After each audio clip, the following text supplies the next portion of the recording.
Bom, de volta com o programa, agora o Antônio Roberto vai responder as suas perguntas e tem um telespectador, o Alisson, que nos escreveu. Ele disse que nunca gostou de ser alvo de chacotas, piadinhas, zombaria, essas coisas.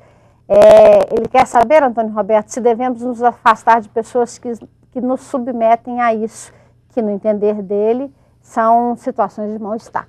Primeiramente, com relação a não gostar de ser ridicularizado, né, de chacota, gracinha, brincadeira, tem muito a ver com a nossa vaidade.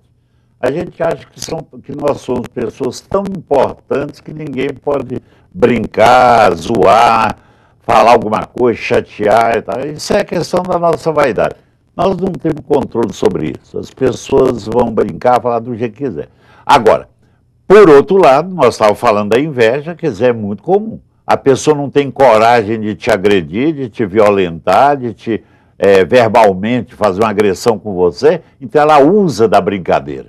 É muito comum. A brincadeira, como dizia Freud, é uma coisa muito séria. Vocês, quando alguém fizer qualquer coisa com vocês brincando, leva a sério, porque é aquilo mesmo. Né? A pessoa, depois você fala, não, eu estava só brincando. Não, você estava brincando, é uma forma socialmente aceita de expressar a raiva. Quer dizer, eu não tenho coragem de falar com você, aí eu brinco com você, faço uma gracinha com sua roupa, com não sei o quê, etc. Quer dizer, então se você constatar que essa é uma pessoa invejosa, claro, diante de uma pessoa invejosa só tem um caminho, afastar-se dela. Não convivam com pessoas invejosas. E seja quem for, viu? Todo mundo pensa que invejoso é só o cara inimigo, fora de casa, não, dentro da família, o tempo todo você tem um lá que quer te diminuir, te destratar e te destruir. Cai fora. Sai mesmo fora, porque realmente quem convive com a pessoa invejosa está convivendo com o inimigo. Tem uma telespectadora aqui, a Rosa, que ela diz que convive com uma pessoa que fala muito mal das outras pessoas. E ela diz que já ouviu um ditado que se a pessoa fala mal de outras pessoas com você, certamente ela vai falar mal de você para outras pessoas. Ela pergunta se é verdade. É verdade, absolutamente verdade.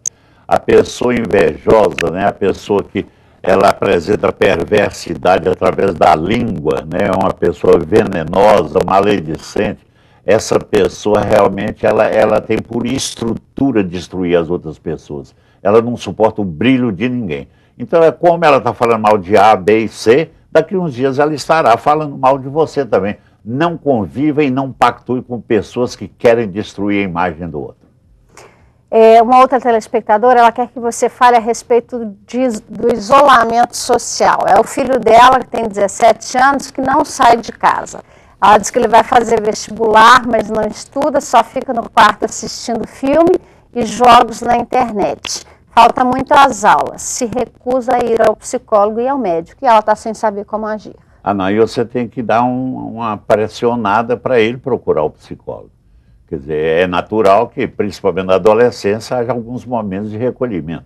É muito comum um adolescente que gosta de ficar um tempo no quarto sozinho, ou então, de vez em quando. Agora, se costumeiramente ele faz isso, né, de maneira contumaz, que ele sempre está isolado, sempre no quarto assistindo filme, e acrescendo, né, acrescentando que ele não gosta de estudar, que ele não quer ir à aula, ele tem que fazer o vestibular, não tem amigos, não tem namorado. Quer dizer, juntando tudo isso, mostra um grau, né, já um quadro de tendência à depressão, uma tendência ao isolamento depressivo. Então, nesse momento, é fundamental procurar um psicólogo ou um psiquiatra, né? Nem que seja através de remédio, ele tem que começar. E aí você, como mãe, você pode botar um limite para ele, falar, olha, assim não está legal, você não está bem, você não está dentro de certas normas importantes de funcionamento social, você está mostrando, e mais ainda, você está em estado de sofrimento, por isso você gosta de ficar só vendo filme o dia inteiro.